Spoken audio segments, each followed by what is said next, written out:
Good afternoon, Cross Timbers. Today is Tuesday, March 27, 2018. My name is Deandre Hogg, and thank you for tuning in into our Texan TV newscast.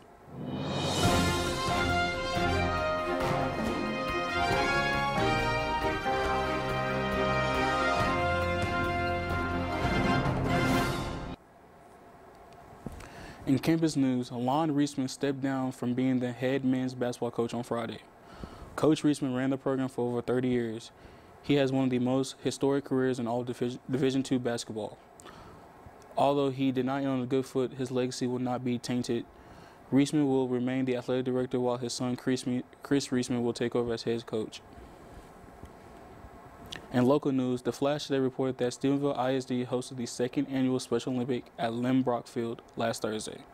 63 athletes competed in track and field events such as softball throwing, a mini javelin throw, 50-meter wheelchair soloing, and more.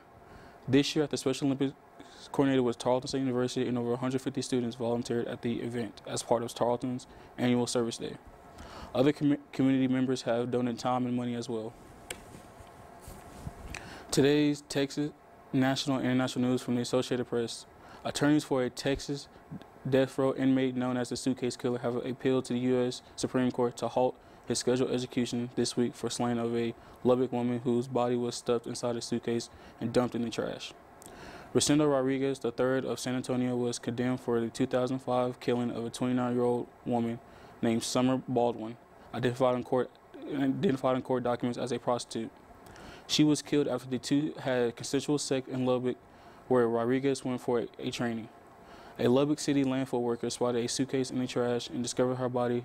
Rodriguez, set for execution today, was linked to at least 5 other sexual assaults and confessed to killing a 6-year-old girl whose remains was found in another suitcase at the dump. In national news, Michigan State University official who oversaw Larry Nassar was arrested Monday amid an investigation into the handling of complaints against the former sports doctor, who is in prison for sexual assaulting patients under the guise of treatment. William Strempler was in jail pending an arraignment Tuesday, and Anaheim County Sheriff Scott Wigglesworth told the Associated Press. He declined to say what charges Strempler was facing because of the probe is being led by Michigan's General Office. Strempler, 70 years old, is the first person besides Nassar to be charged in connection with the worst sexual abuse case in sports history. Nassar pled guilty to molesting patients and possessing child pornography. In international news, South Korea has agreed to further open its auto market to the United States as the two countries prepare to amend their 6-year-old trade agreement following complaints by President Trump. South Korea's top trade negotiator said Monday that the revised agreements calls for delaying the earlier agreement to elimination of tariffs on South Korea's made pickup trucks to 2041 from 2021. The United States side agreed that the annual exports of 2.7 million tons of South Korean steel products will be exempted from recently announced 25% tariffs. The auto sector is among the most continuous issue in South Korea's trade dealings with the United States yet. The revised agreement will likely have little immediate impact on South Korea's exports to the United States, nor is likely to have much impact on United States exports in South Korea. For much more of today's national and international news, we turn to the AP News Minute. This is AP News Minute. A heavily guarded train and motorcade are raising speculation in Beijing that North Korean leader Kim Jong-un may be visiting. Past visits by North Korea's previous leader were kept secret until that leader left China to return home. The U.S. and other Western countries have expelled more than 130 Russian diplomats.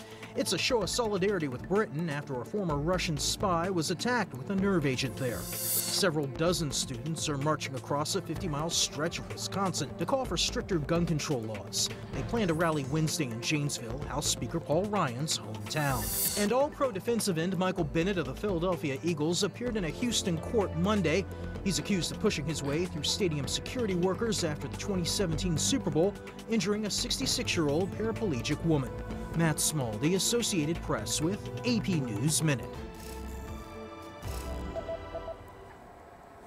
In today's sports news by the Associated Press, Zeke Upshaw, a swingman for the Detroit Pistons G League affiliated team who collapsed on the court during a game over the weekend, died Monday. Upshaw, 26, died at the hospital. The Grand Rapids Drive said no cause was disclosed, and he collapsed Saturday night near the end of the game against the Long Island Nets.